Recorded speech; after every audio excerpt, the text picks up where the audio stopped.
প্রবাসী ভাইদের কথা আলোচনা হচ্ছিল। আমি আসার সময় বলছিলেন এক ভাই যে প্রবাসী ভাইরা মিলে এই মাহফিলটা আঞ্জাম দিয়েছেন, তাই নয় কি ভাই? জি, ব্যবসা এবং প্রবাসী ভাই, আলহামদুলিল্লাহ। আপনারা বসেন প্লিজ। তো প্রবাসীদের কষ্ট কেউ দেখার আছে? বাংলাদেশে একটা শব্দ চলছে এখন, রিজার্ভ। শুনেছেন? রিজার্ভ কমে যাচ্ছে, রিজার্ভের সংকট, শব্দটাকে শুনেছেন? রিজার্ভ কি? হ্যাঁ, টাকা দিয়ে হয় না ডলার দিয়ে হয়? রিজার্ভ একটা কান্ট্রির উন্নতি, অগ্রগতি, প্রোগ্রেসের অন্যতম একটা মানদণ্ড বোঝা যায় সারা ওয়ার্ল্ডে। আপনারা জানেন কি না যে এই রিজার্ভের একটা বড় অংশ আসে প্রবাসীদের রেমিটেন্স থেকে? এটা জানেন?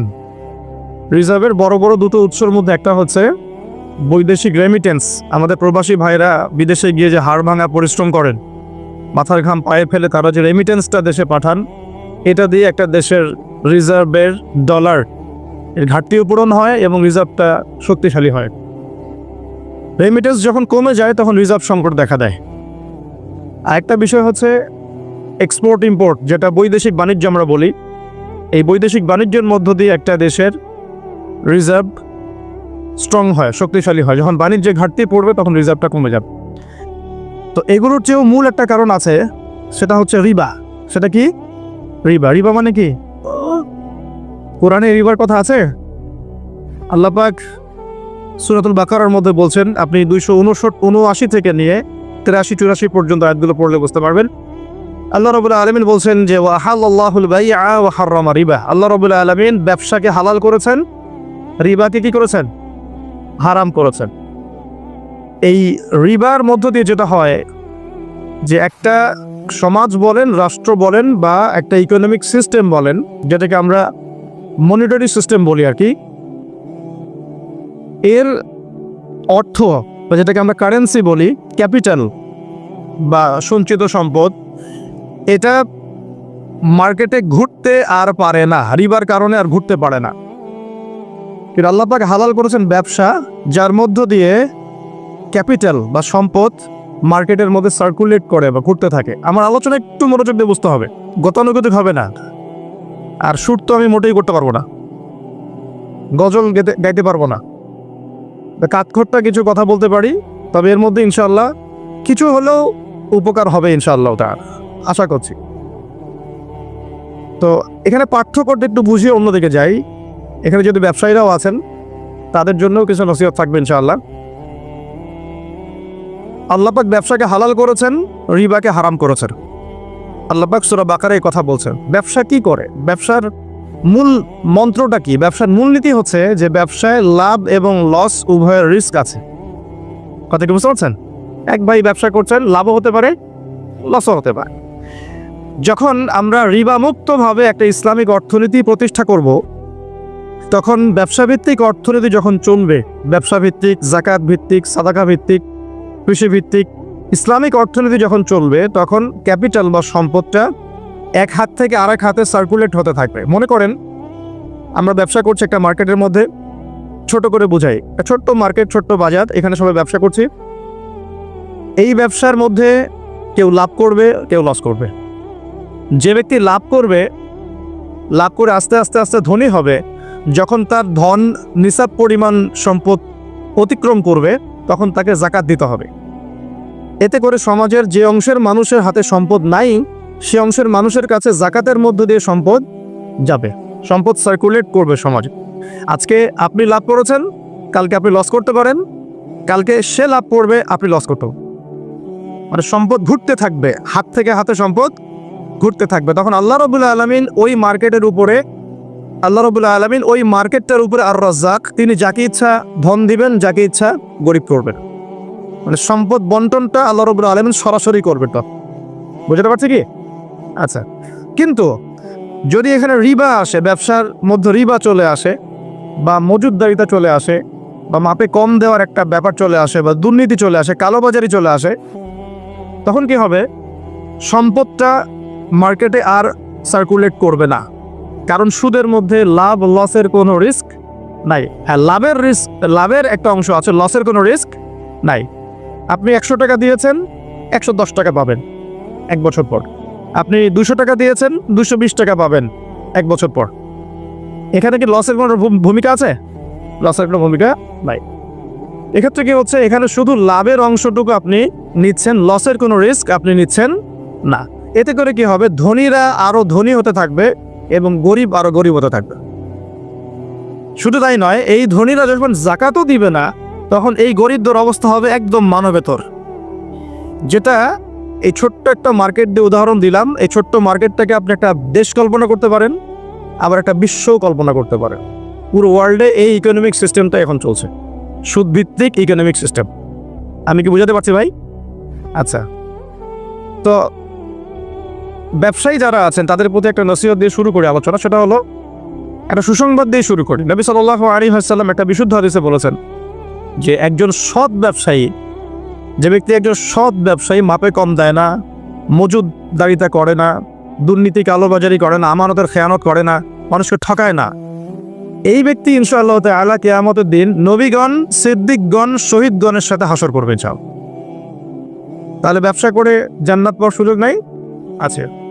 ধন সম্পদ অর্জন করতে কোনো অসুবিধা নেই, কিন্তু ধন অর্জন করে ওসমান গনি রাদিয়াল্লাহু আনহুর মতো মন মানসিকতা লালন করতে হবে। ধন সম্পদ আল্লাহ পাক দিতে পারে, যখন আপনি ব্যবসা করবেন হালাল ব্যবসা করবেন, মাপে কম দিবেন, পণ্য মজুত করবেন না, ইচ্ছাকৃতভাবে মার্কেটের মধ্যে কৃত্রিম সংকট তৈরি করবেন না। কৃত্রিম সংকট বোঝেন? এই যে একটা রাষ্ট্রের মধ্যে যখন ইকোনমিক একটা ডিজাস্টার তৈরি হয়, এর একটা বড় অংশের জন্য দায়ী হচ্ছে কৃত্রিম সংকট। ইকোনমিক্সের ভাষাটাকে কৃত্রিম সংকট বলে। মানে সমস্যা আসলে কিছু নাই, কিছু মানুষ সমস্যা তৈরি করেছে।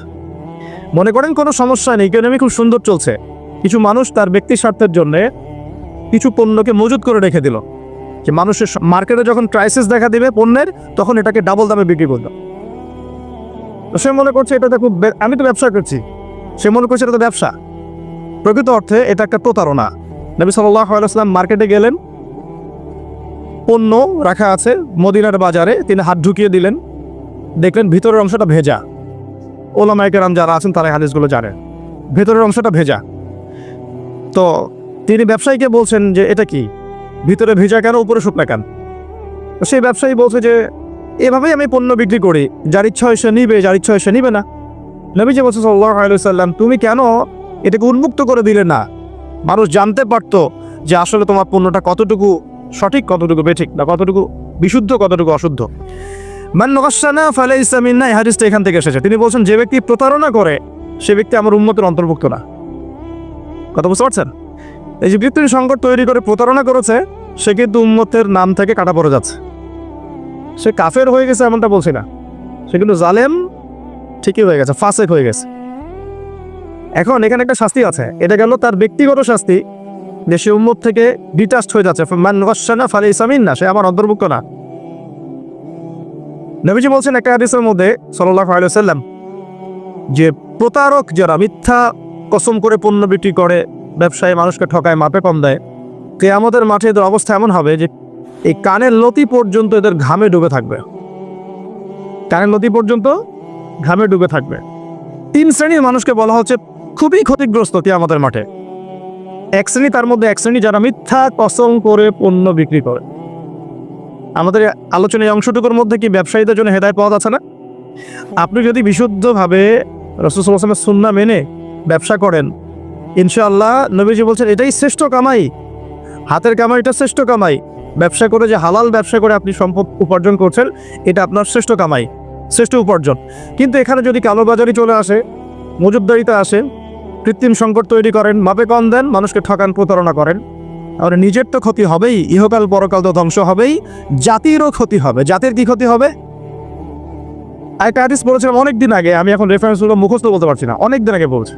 5টা কাজের কথা বলা আছে, এই 5টা কাজের কারণে 5টা বিপদ নেমে আসে। তার মধ্যে একটা হচ্ছে, যখন কোনো সম্প্রদায়ের ব্যবসায়ীরা মাপে কম দেওয়া শুরু করে, এই যে প্রতারণা করা শুরু করে, তখন আল্লাহর পক্ষ থেকে দুর্ভিক্ষ চাপিয়ে দেওয়া হয়। এখন কি শুনতে পাচ্ছেন যে দেশের সামনে দুর্ভিক্ষ? এরকম স্টেটমেন্ট কি পাওয়া যায়? আচ্ছা, একটু রিজনগুলো ব্যাখ্যা করি। আলোচনা তো আমরা অনেক ধরনেরই শুনি, একটু বাস্তবিক কিছু শোনেন। সুবহানাল্লাহ পড়তে হয় জানেন না? আলহামদুলিল্লাহ পড়তে হয় জানেন তো? কোরআন তেলাওয়াত করতে হবে, কতদিন বলে আসছি, তাই নয় কি? 5 ওয়াক্ত নামাজ পড়তে হয় সবাই জানি না? এবং নামাজ তো আমরা মাশাআল্লাহ পড়ি তো, আলহামদুলিল্লাহ। নবী সাল্লাল্লাহু আলাইহি ওয়াসাল্লামের সুন্নতের উপর আমল করতে হবে, এটা জানি তো। আচ্ছা, কিন্তু সমস্যা কোন জায়গায়? সমস্যা হচ্ছে কোরআন এবং সুন্নাহর বিধানগুলো দিয়ে আমরা বিশ্বের চ্যালেঞ্জগুলোকে মোকাবেলা করতে পারছি না। সমস্যা এখানে।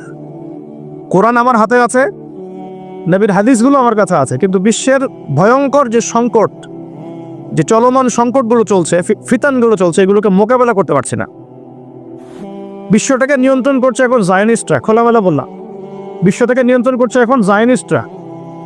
জায়নিস্ট কারা? সব ইহুদি সব খ্রিস্টান নয়, সব ইহুদি সব খ্রিস্টানকে জায়নিস্ট বলা হয় না। ইহুদ এবং খ্রিস্টানদের মধ্যে যারা একে অপরের বন্ধু তাদেরকে জায়নিস্ট বলা হয়।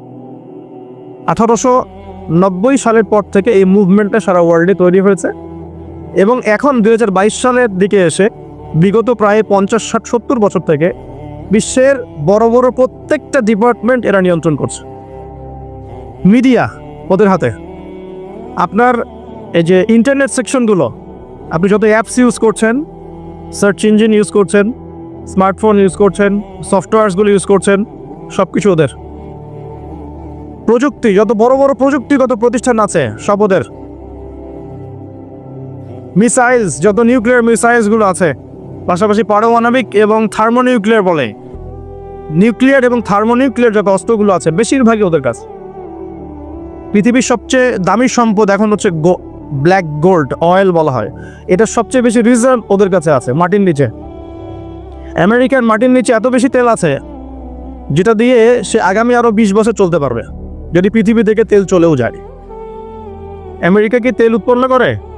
কোত্থেকে নেয়? কোত্থেকে নেয়? আমাদের তেল। চলমান সংকট, ওরা নিয়ন্ত্রণ করছে ফাইন্যান্স, মানে আপনি বিশ্বের যত মিলস এন্ড ইন্ডাস্ট্রিজ এবং ফ্যাক্টরিজ দেখছেন এর গোড়াপত্তন ওদের কাছে। পলিটিক্যাল দর্শনগুলো, আপনার ডেমোক্রেসি বলেন, সেকুলারিজম বলেন, কমিউনিজম বলেন, ন্যাশনালিজম বলেন, যত বড় বড় দর্শনগুলো আছে, দর্শনগুলো কিন্তু মুসলিমদের থেকে আসে না। আসছে নাকি? এই প্রত্যেকটা দর্শন, ফিলোসফিগুলো কি মুসলিমদের থেকে আসছে নাকি? এটা পশ্চিম থেকে আসছে। কোন পশ্চিম? যেই পশ্চিমের মধ্যে ছেলে ছেলেকে বিয়ে করতে পারে। এ সুবহানাল্লাহ বলছেন নাকি? একটু আগে আমি সার্চ করে একটা নিউজ দেখে আসলাম, এই কিছুক্ষণ আগে, 2 ঘন্টা আগে একটা ঘটনা ঘটেছে। 2 ঘন্টা আগে পশ্চিমের একটা কান্ট্রির মধ্যে দেখলাম যে সমকামীদের জন্য একটা বার আছে। সমকামী তো বোঝেন, মানে গেস, হোমোসেক্সুয়াল। তো সেখানে একটা হামলা হয়েছে, সেখানে 5 জন মারা গেছে, ওদের মধ্যে হামলা। তার মানে এমন সভ্যতা যেখানে সমকামিতা নিবারণ করার জন্য আলাদা বারও হালাল। নাউজুবিল্লাহ। এই সভ্যতার কাছ থেকে আমাদেরকে শিখতে হচ্ছে এখন। ওরা আমাদেরকে শেখায় যে মানবতা কাকে বলে, তাই না? ওরা আমাদেরকে শিখায় যে মুসলিম কান্ট্রিতে মানবতা বিরোধী অপরাধগুলো হচ্ছে দমন করতে হবে। ওরা শিখায় আমাদের যেই সমাজের মধ্যে ছেলে ছেলে বিয়ে করা যায়, নাউজুবিল্লাহ, মেয়ে মেয়ে বিয়ে করতে পারে, নাউজুবিল্লাহ। জেনা তো ওপেন, যে যার সাথে ইচ্ছা জেনা করতে হবে। পর্নোগ্রাফি ওদের একটা, ওদের জন্য পর্নোগ্রাফি ফরজ, ওদের জন্য পর্ন ফরজ। সারা বিশ্বে 92 বিলিয়ন ডলারের ব্যবসা করে ওরা পর্নোগ্রাফি দিয়ে। এই যে মুভিসগুলো ছড়িয়ে দেওয়া হচ্ছে না, এগুলো বিজনেস, এর পিছনে আছে ব্যবসা, অর্থ, মানি। এখানে এই পর্ন স্টার যারা মেয়েগুলা, ছেলেগুলা, এরা হচ্ছে মানি মেকিং মেশিন। এরা মনে করেন খেলা হচ্ছে, 2 টিমের খেলা হচ্ছে, 11টা প্লেয়ার, এদিকে 11টা প্লেয়ার, ক্রিকেট ম্যাচই মনে করে। তো এই খেলার মধ্যে একটা বাণিজ্য হয় না? হয় না? খেলাতে বাণিজ্য হয় না? জুয়া হয় না? এরপর খেলার মধ্যে যে দল জিতে তাকে কিছু টাকা প্রাইজ মানি দিয়ে ছেড়ে দেওয়া হয়। বাকি বড় অংশের বাণিজ্যটা কারা করে? যারা এই খেলাগুলোকে পরিচালনা করে। আমার কথা কি বুঝতে পারছেন? ঠিক একইভাবে এই পর্ন ইন্ডাস্ট্রির মধ্যে অ্যাক্টর অ্যাক্ট্রেস যারা আছে এরা হচ্ছে ওরকম প্লেয়ারের মতো। এরা বাণিজ্য করে, ওরা অল্প টাকা দিয়ে, ব্যাস। এদের এখানে এই পর্ন হচ্ছে ফরজ। এগুলো ছড়িয়ে দেওয়া হয়েছে মুসলিম বিশ্বের মধ্যে। আমি বোঝাতে চাচ্ছি যে এমন সভ্যতার কাছ থেকে আমরা কেন হেদায়েত নিব যে সভ্যতার মধ্যে নোংরামি, জেনা, ব্যভিচার, অশ্লীলতা, ফাহেসা জিনিস এবং লক্ষ লক্ষ মানুষের, নিরপরাধ মানুষের রক্ত লেগে আছে। ওদের কাছ থেকে হেদায়েত নিব কেন? আমার কাছে কি কোরআন এবং হাদিস নাই? আমাদের কাছে কি কোরআন এবং রাসূলের সুন্নত নাই? এবং কোরআন এবং রাসূলের সুন্নত কি পরিপূর্ণ নয়? হ্যাঁ বলেন, আমাকে একটু কথা বলেন। কোরআন এবং সুন্নাহ কি পরিপূর্ণ না অসম্পূর্ণ? তো পরিপূর্ণ যদি হয় কোরআন এবং সুন্নাহ, সেখানে কি প্রত্যেকটা বিষয়ের সমাধান নাই? আছে। একজন মুসলিম কে বিশ্বাস করে না যে কোরআন এবং হাদিসের মধ্যে সমস্ত বিষয়ের সমাধান আছে? আছে না? আমাদের মাঝে কিছু ইখতিলাফি মাসালা থাকতে পারে, আরে না, ইখতিলাফি মাসালা থাকতে পারে, সেটা অন্য জিনিস। এটা ফিকহি মাসালা, ফিকহি ইখতিলাফ, এটা ডিফারেন্ট জিনিস। এমনিতেই কোরআন এবং সুন্নাহর মধ্যে আপনার ইবাদত, পারিবারিক জীবন, সামাজিক জীবন, পলিটিক্যাল লাইফ, ইকোনমিক সেকশন, এগুলোর হেদায়েত নাই ভাই। পরিপূর্ণ না অসম্পূর্ণ? যে জাতির কাছে কোরআন এবং সুন্নাহর মতো পরিপূর্ণ অভ্রান্ত সত্যের উৎস আছে, সেই জাতিকে কেন পশ্চিমাদের কাছ থেকে হেদায়েত নিতে হবে? আমাকে এই উত্তরটা দেন, তারপর আলোচনা করুন। হ্যাঁ, ওদের কোনো কিছু যদি কোরআন সুন্নাহর সাথে মিলে যায়, কোরআন সুন্নাহর অনুকূলে হয়, প্রতিকূলে না হয়, তাহলে গ্রহণ করতে আমাদের কোনো আপত্তি নাই। কিন্তু এমন যে কোনো মতবাদ বা দর্শন বা আপনার ইজম অথবা কালচার যদি কোরআন এবং সুন্নাহর সাথে সরাসরি সাংঘর্ষিক হয়, আমরা কি গ্রহণ করব? সারা বিশ্বে ওরা সুদ ছড়িয়ে দিয়েছে, আমরা সবাই এখন সুদ খাচ্ছি। মনে করছেন যে আমরা খুব ভালো মানুষ? সুদের ছিটা ফোঁটা আমাদের গায়েও লাগছে। ইকোনমিক সেকশন নিয়ে পড়াশোনা করেন, আমি রিকোয়েস্ট করবো আল্লামা তকী উসমানীর কিছু ইকোনমিক্সের বই আছে, পড়েন। পাশাপাশি এই যে ইন্টারন্যাশনাল মনিটারি ফান্ড সম্পর্কে পড়েন। নর্মালি যারা ইকোনমিক্সে পড়ছেন তারা প্রত্যেকটা কথা আমার বুঝতে পারবেন ইনশাআল্লাহ তাআলা। এই যে পেপার মানির কথা বলেছিলাম, এগুলো কোনো ভবিষ্যৎবাণী নয়, এগুলো বর্তমান। পেপার মানি যে থাকবে না, এটা কোনো ভবিষ্যৎবাণী নয়, এটা হচ্ছে বর্তমান। শুধু পেপার মানি না, এই যে ডলারকে দেখছেন সারা ওয়ার্ল্ডে দাপটের সাথে ঘুরে বেড়াচ্ছে না, দেখবেন একসময় ডলারও থাকবে না ইনশাআল্লাহ তাআলা। ইনশাআল্লাহ তাআলা আমরা বিশ্বাস করি ঈসা ইবনে মারইয়াম যখন আসবেন তখন তিনি ডলার দিয়ে কেনা বেচা করবেন না, আমরা বিশ্বাস করি। আমরা বিশ্বাস করি ঈসা ইবনে মারইয়াম যখন আসবেন পৃথিবীতে, তিনি ফিলিস্তিনে ইসলামিক রাষ্ট্র কায়েম করার জন্য জাতিসংঘের কাছে গিয়ে দ্বারস্থ হবেন না যে আমাকে পারমিশন দেন। দ্বারস্থ হবে নাকি? আমরা এটা বিশ্বাস করি। তো সারা বিশ্বে সুদ ছড়িয়ে দেওয়া হয়েছে ওখান থেকেই। সারা বিশ্বে পর্নোগ্রাফি কারা ছড়িয়ে দিয়েছে? মুসলিমরা, হিন্দুরা, বুদ্ধিস্টরা, ওই যে বললাম জায়নিস্ট, যারা একে অপরের বন্ধু। একটা আয়াত পড়ে দিই, তারপরে সামনে যাই। দেখুন আল্লাহ পাক সূরা মাঈদার মধ্যে বলছেন, ইয়া আইয়ুহাল্লাযীনা আমানু, হে মুমিনগণ। আমরা কি মুমিন না? আল্লাহ আমাদেরকে বলছেন, ইয়া আইয়ুহাল্লাযীনা আমানু লা তাত্তাখিযুল ইয়াহুদা ওয়ান নাসারা আউলিয়া, তোমরা ইহুদ এবং নাসারাদেরকে আউলিয়া রূপে গ্রহণ করো না। আউলিয়া মানে কি? বন্ধু। সব আপনারা তো বোঝেন, কোন ইহুদি কোন খ্রিস্টানকে গ্রহণ করো না? সবাইকে কি গ্রহণ করো না? উত্তর না। আল্লাহ পাক বলছেন বা'দুহুম আউলিয়া ও বা'দ, তাদের মধ্যে কিছু মানুষ আছে যারা একে অপরের বন্ধু। এখন জিউস এবং খ্রিস্টানদের মধ্যে একে অপরের বন্ধু কারা? আমাকে উত্তর দেন। আমেরিকা রাশিয়া কি একে অপরের বন্ধু? হ্যাঁ। আচ্ছা, চায়না আর পশ্চিমারা কি বন্ধু? উত্তর কোরিয়া আর পশ্চিমারা কি বন্ধু? আপনাকে ওয়ার্ল্ড অ্যাফেয়ার্স তো বুঝতে হবে। কোরআন এবং সুন্নাহকে হাতে নিয়ে যদি বিশ্বের চ্যালেঞ্জগুলো আমরা মোকাবেলা করতে না পারি, তাহলে আমরা কি ব্যর্থ না? উমর রাদিয়াল্লাহু আনহুর কাছে কোরআন এবং হাদিস ছিল না? তিনি কোরআন এবং সুন্নাহ দিয়ে সারা বিশ্ব দাপটের সাথে শাসন করেন নাই? ওই সময় কি কোনো মুসলিমের গায়ে একটা আঘাত করার সাহস কারো ছিল? কোনো একজন মুসলিম নারীর ইজ্জতের উপর হামলা করার কারো সাহস ছিল? একটা মুসলিম শিশুকে বোম মেরে হত্যা করার সাহস ছিল? সেই কোরআন এবং সুন্নাহ কি এখন বিশ্বে নাই? সেই আল্লাহ কি মারা গেছেন নাকি? নাউযুবিল্লাহ। ইন্নাল্লাহা হাইয়ুন লা ইয়ামুত, আল্লাহ রাব্বুল আলামিন হাইয়ুল কাইয়ুম লা ইয়ামুত, তিনি মারা যাবেন না। সেই নবীর সুন্নাত কি আছে না নাই? সেই আসমানি কিতাব আছে না নাই? এগুলো থাকার পরেও এখন ওই সময় থেকে আমরা দূরে কেমন করে সরে আসলাম, আজকে এটা বুঝবেন আপনারা ইনশাআল্লাহ। এখন কন্ট্রোল করছে এরা। বা'দুহুম আউলিয়া ও বা'দ, তারা একে অপরের বন্ধু। আল্লাহ পাক এবার আমাদেরকে বলছেন ওয়া মাই ইয়াতাওয়াল্লাহুম মিনকুম, তোমাদের মধ্যে কেউ যদি ওদের দিকে মুখ ফিরায়। কাদেরকে বলছেন এটা? আমাদেরকে। তোমাদের মধ্যে কেউ যদি ওদের দিকে মুখ ফিরায়, এর মানে এই না যে আপনি ওদের সাথে ব্যবসা করতে পারবেন না। এর মানে এই না যে আপনি ওদের সাথে চুক্তি করতে পারবেন না, এটা না। ওয়া মাই ইয়াতাওয়াল্লাহুম মিনকুম, তোমাদের মধ্যে কেউ যদি ওদের দিকে মুখ ফিরিয়ে নেয়, ওদেরকে বন্ধুরূপে গ্রহণ করে, তাহলে কি হবে? ফাইন্নাহু মিনহুম, সে তাদের অন্তর্ভুক্ত হয়ে যাবে। কোরআন। আর শেষে আল্লাহ পাক বলেন ইন্নাল্লাহা লা ইয়াহদিল কওমাজ যালিমিন, আল্লাহ পাক জালেমদেরকে হেদায়েত করেন না। মানে এই কাজটা করলে আমরা জালেম হয়ে যাব। এখন ব্যবসা করা এক জিনিস, বাণিজ্য করা এক জিনিস, চুক্তি করা এক জিনিস, ঠিক আছে, মিলিটারি অ্যাফেয়ার্স করা এক জিনিস, কিন্তু বন্ধুরূপে গ্রহণ করাটা আর এক জিনিস। আমাকে একটা প্রশ্ন উত্তর দেন, নবী সাল্লাল্লাহু আলাইহি ওয়াসাল্লামের সময়ে বহু যুদ্ধ হয়ে যায় নাই? বদর, উহুদ, খন্দক, খায়বার, অনেক যুদ্ধ হয়ে যায় নাই? কোনো যুদ্ধে কি নবী সাল্লাল্লাহু আলাইহি ওয়াসাল্লাম ইহুদি এবং খ্রিস্টানদেরকে বলেছিলেন তোমরা আমাকে সাপোর্ট করো, আমাকে বাঁচাও, ওই যে মুশরিকরা আবু জাহেলরা আমাকে আক্রমণ করছে, আমার পক্ষে আসো, আমার পক্ষে লড়ো। এমনকি নবী সাল্লাল্লাহু আলাইহি ওয়াসাল্লাম কি তাদের কাছ থেকে অস্ত্রও কিনেছিলেন নাকি? চিন্তা করুন। ওমর রাদিয়াল্লাহু আনহু, আবু বকর সিদ্দিক, উসমান আলী রাদিয়াল্লাহু আনহুর যুগ, এটা ছিল প্রায় 30 বছর। এই 30 বছরে খোলাফায়ে রাশেদার কেউ কি, কোন একজন কি এই ইহুদি এবং খ্রিস্টানদেরকে বন্ধুরূপে গ্রহণ করে যুদ্ধ করেছে? এরপরে আসছে উমাইয়াদের শাসন, এটা প্রায় 92 বছর, 92 ইয়ার্স, 132 হিজরি পর্যন্ত। এই সময় উমাইয়ারাও কি কাজটা করেছিল? তারপর আব্বাসীয়দের সময় আসছে প্রায় 550 বছর। 550 বছর আব্বাসীয় খেলাফত চলেছে, তারা কি কাজটা করেছিল? লাস্ট 100 বছর আপনি দেখবেন আমরা এই কাজটা করছি। এখন আমরা তাদেরকে বন্ধুরূপে গ্রহণ করেছি, শুধু তাই নয়, আমরা এখন ওদেরকে মানবতার মুক্তির কাণ্ডারি মনে করি, হয় না কি? প্রত্যেকটা বিধান আমরা ওখান থেকে নেওয়ার চেষ্টা করি। আমি বলছি না যে ওদের ভালোগুলো নেওয়া যাবে না, অবশ্যই নেওয়া যাবে। তাদের মধ্যে অনেক জাতি আছে খুব পরিশ্রমী, আমরাও পরিশ্রমী হব, সমস্যা কি? তাদের মধ্যে অনেকেই আছে সায়েন্স এবং টেকনোলজিতে অনেক এগিয়ে গেছে, আমরাও বিজ্ঞানের প্রযুক্তিতে আগাবো, কি সমস্যা? তাদের মধ্যে অনেকে আছে মাশাআল্লাহ, এটা আল্লাহ পাকের কুদরত, অস্ত্রশস্ত্রে অনেক বেশি পারদর্শী, যেমন রাশিয়া, উত্তর কোরিয়ার মানুষ খেতে পারে না, উত্তর কোরিয়ার মানুষের মাথা পিছু আয় কোনো কোনো ক্ষেত্রে বাংলাদেশের মানুষের চেয়ে কম, কিন্তু ক্ষেপণাস্ত্র বানিয়ে রেখে দিয়েছে, ব্যাস। দেখেছেন? সুবহানাল্লাহ। দেখুন